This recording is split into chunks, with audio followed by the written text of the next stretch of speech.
Radio Tehran, শুরু হচ্ছে বিশ্ব সংবাদ। বাংলাদেশের সর্বশেষ গুরুত্বপূর্ণ আপডেট সংবাদে আপনাকে স্বাগত। শুরুতেই সংবাদ শিরোনাম, পরে বিস্তারিত। প্রথমেই জানাবো আমাদের হাতে থাকা সর্বশেষ গুরুত্বপূর্ণ সবথেকে তাজা আপডেট সংবাদ।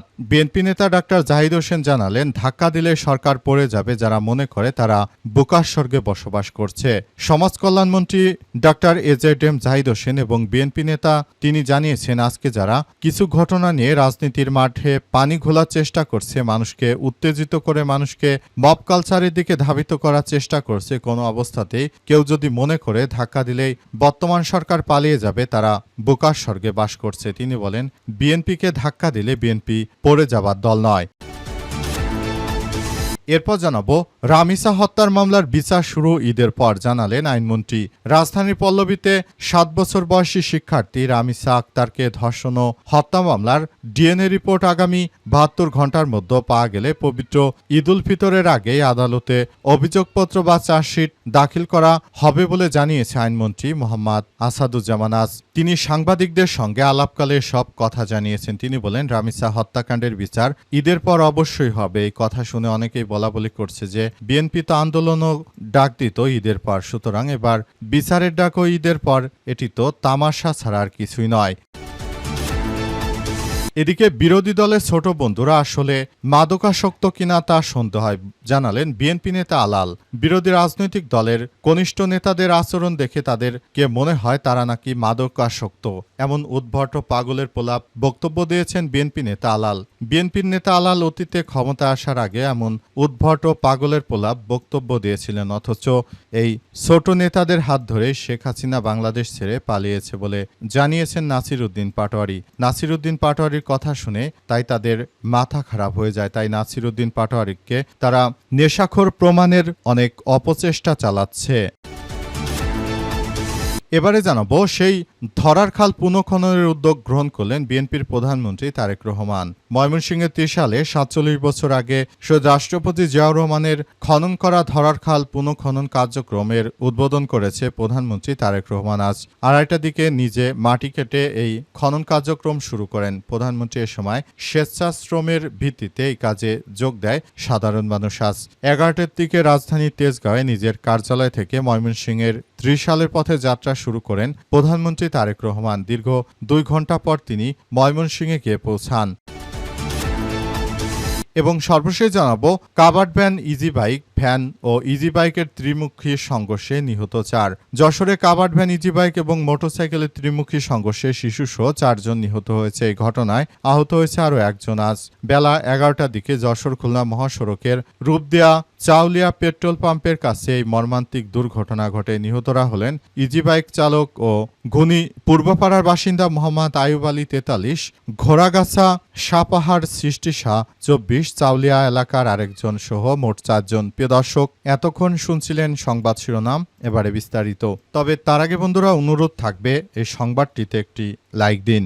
এই চ্যানেলে আপনি নতুন হয়ে থাকলে আমাদের সংবাদটি দেখতে দেখতে চ্যানেলটি সাবস্ক্রাইব করে রাখুন। কমেন্ট করে বন্ধুরা আপনার মূল্যবান মতামত জানিয়ে দিন আপনি বিশ্বের কোন দেশ থেকে বা বাংলাদেশের কোন স্থান থেকে আমাদের সংবাদটি দেখছেন এবং শুনছেন। আর বন্ধুরা, সংবাদটি আপনার সোশ্যাল মিডিয়া ফেসবুকে শেয়ার করে বন্ধুদেরও দেখার সুযোগ করে দিন। আর বন্ধুরা, আজকের এই সংবাদ সম্পর্কে আপনার মূল্যবান মতামত কমেন্ট করে জানিয়ে দিন। আর বন্ধুরা, সংবাদটির সম্পর্কে আপনার গুরুত্বপূর্ণ মতামত কমেন্টে জানানোর পাশাপাশি কমেন্ট করে জানিয়ে দিন আপনি বিশ্বের কোন দেশ থেকে বা বাংলাদেশের কোন স্থান থেকে আমাদের সঙ্গে রয়েছেন।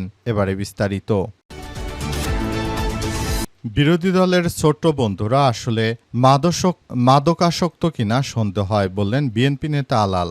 বাংলাদেশের বিএনপির নেতা আলাল জানিয়েছেন যে বাংলাদেশের বিরোধী দল অর্থাৎ নাসির উদ্দিন পাটোয়ারি কিংবা জামাত ইসলামের নেতৃত্ববৃন্দরা তারা হয়তো মাদকাসক্ত কিনা সেসব বিষয় নিয়ে তিনি এমন উদ্ভট ও পাগলের প্রলোভ প্রশ্ন করেছেন। তার কথা শুনে সবার হাসি পাচ্ছে, কারণ তার মতো একজন বয়োজ্যেষ্ঠ নেতৃত্ব বিএনপির একজন বড় নেতা হওয়া সত্য এই ধরনের উদ্ভট ও পাগলের প্রলাপ এর আগেও বকেছেন। তারা এর আগেও জানিয়েছে যে এনসিপিকে নিয়ে তারা নানা রকম আপত্তিকর মন্তব্য করেছে, এবার তারা একই কায়দায় এনসিপিকে নিয়ে তারা আবারও আপত্তিকর মন্তব্য করতে শুরু করেছে। তাদের উদ্দেশ্য হচ্ছে যে তারা বাংলাদেশে মূলত আরেকটি সন্ত্রাসী কার্যক্রম শুরু করেছে। চাঁদাবাজি, রাহাজানি, সন্ত্রাসী এমন কোনো কার্যক্রম নেই যেটি বিএনপির নেতৃত্ববৃন্দরা না করছে। তাদের নেতাকর্মীদের চাঁদাবাজি অতিষ্ঠ হয়ে পড়েছে দেশের মানুষ। এ অবস্থায় আসলে নতুন করে বাংলাদেশে আবারও অনেকে বলছে আরেকটি গণ অভ্যুত্থান হতে পারে। সুতরাং বলা যাচ্ছে না যে ভবিষ্যতে কি হয়। আওয়ামী লীগ সরকার বিগত সময় যখন ক্ষমতায় ছিল তখনও কিন্তু বাংলাদেশে এমন তাদের জনপ্রিয়তা ছিল, কিন্তু হঠাৎ করে এক রাতের মধ্যে তাদেরও জনপ্রিয়তায় ধস নামে এবং শেখ হাসিনা নেতৃত্বাধীন সরকার বাংলাদেশ ছেড়ে পালিয়ে যেতে বাধ্য হয়। তাই বিএনপির বিষয়গুলো নিয়ে অনেকে সন্দিহান। সেই ধরার খাল পুনঃখননের উদ্যোগ নিলেন প্রধানমন্ত্রী তারেক রহমান। ময়মনসিংহে ৩০ সালে ৪৭ বছর আগে শহীদ রাষ্ট্রপতি জিয়াউর রহমানের খনন করা ধরার খাল পুনঃখননের উদ্যোগ গ্রহণ করেছে বিএনপির চেয়ারম্যান তারেক রহমান। আজ উদ্বোধন করলেন প্রধানমন্ত্রী তারেক রহমান। আজ দুপুর ২:৩০টার দিকে নিজে মাটি কেটে খাল খনন কার্যক্রম শুরু করেছে। এর আগে ১১টার দিকে রাজধানীর তেজগাঁও নিজের কার্যালয় থেকে ময়মনসিংহে ৩০ সালের পথে যাত্রা করেন প্রধানমন্ত্রী। দীর্ঘ প্রায় ২ দশক পর জাতীয় কবি কাজী নজরুল ইসলাম এর স্মৃতিবিজড়িত ময়মনসিংহ ৩০ সালের জাতীয় পর্যায়ে উদযাপিত হতে যাচ্ছে কবির ১২৭তম জন্মবার্ষিকী। আজ জাতীয় কবির জন্মবার্ষিকী হলেও ঈদুল আজহার ছুটিকে সামনে রেখে এবার অনুষ্ঠান সূচিতে কিছুটা পরিবর্তন আনা হয়েছে এবং এই পরিবর্তনকে সামনে রেখে সবাই যার যার জায়গা থেকে তারা পুরো পরিস্থিতি নিয়ে কাজ করছে এবং তারা বিষয়গুলোকে অত্যন্ত গুরুত্ব সহকারে দেখছে বলে এমন তথ্য সামনে এসেছে। সবাই যার যার জায়গা থেকে বিষয়গুলো নিয়ে চর্চা করছে।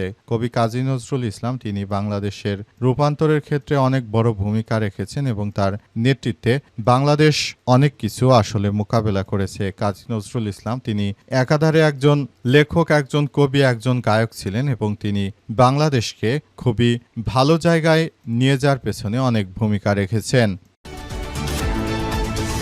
ধাক্কা দিলে সরকার চলে যাবে যারা মনে করেন তারা বুকার স্বর্গে বাস করছেন বললেন ডাক্তার জাহিদ। বাংলাদেশের বিএনপির সমাজ কল্যাণ মন্ত্রী ডাক্তার এজেডএম জাহিদ হোসেন জানিয়েছেন যে যারা মনে করছেন ধাক্কা দিলে বিএনপি সরকার পড়ে যাবে তারা বুকার স্বর্গে বাস করছে। বিএনপি সরকার এত সহজে পড়ার কোনো লক্ষণ নেই বলে জানান তিনি। এ সময় তিনি আরও জানান যে বিএনপি মনে করে এই মুহূর্তে সব থেকে তারাই পারফেক্ট দল, তারাই সুন্দরভাবে বাংলাদেশটাকে পরিচালনা করতে পারবে বলে জানান তিনি। তিনি আরও জানান বাংলাদেশের মানুষের দীর্ঘদিনের যে প্রত্যাশা রয়েছে সেই প্রত্যাশাকে পূরণ করে বাংলাদেশে বিএনপির প্রধানমন্ত্রী তারেক রহমানই বাংলাদেশটাকে সুন্দরভাবে নেতৃত্ব দিয়ে এগিয়ে নিয়ে যাচ্ছে বলে জানান তিনি। এবং তিনি আরও জানান সবাইকে বলবো আপনারা বিএনপির সঙ্গে থেকে আগামীতে সুন্দরভাবে একটি রাষ্ট্র ব্যবস্থা গড়ে তুলুন এবং নতুন একটি বাংলাদেশ গড়ে তোলার জন্য বিএনপিকে সঙ্গে নিয়ে আপনারা একসঙ্গে মিলেমিশে একটি সুন্দর বাংলাদেশ গড়ে তোলার মধ্য দিয়ে সবাইকে এগিয়ে আসার প্রতিও উদাত্ত আহ্বান জানান তিনি। তিনি আরও জানান বর্তমান সময়ে বিএনপি যে ধরনের কার্যক্রম চালাচ্ছে এটি বিএনপি বাংলাদেশের মানুষের প্রত্যাশাকে আরও ভালোভাবে নিচ্ছে এবং বাংলাদেশটাকে সুন্দরভাবে গড়ে তোলার মধ্য দিয়ে সবাইকে এগিয়ে আসতে হবে বলে জানান তিনি। এবং তিনি আরও মনে করেন বাংলাদেশের প্রতিটি মানুষকে বলবো আপনারা আপনাদের জায়গা থেকে এই পরিস্থিতিগুলো সুন্দরভাবে গড়ে তুলুন এবং নতুন করে একটি সুন্দর বাংলাদেশ বিনির্মাণে সরকারকে সহযোগিতা করুন। বাংলাদেশে বিএনপি সরকার রয়েছে বলে গণতন্ত্র আবার ফেরত এসেছে বলে জানান তিনি। এবং তিনি দাবি করেন বাংলাদেশের মানুষ বিএনপিকে ভালোবেসে আবারও দ্বিতীয়বারের মতো ক্ষমতায় নিয়ে এসেছে এবং আমরা এই প্রত্যাশা রাখি।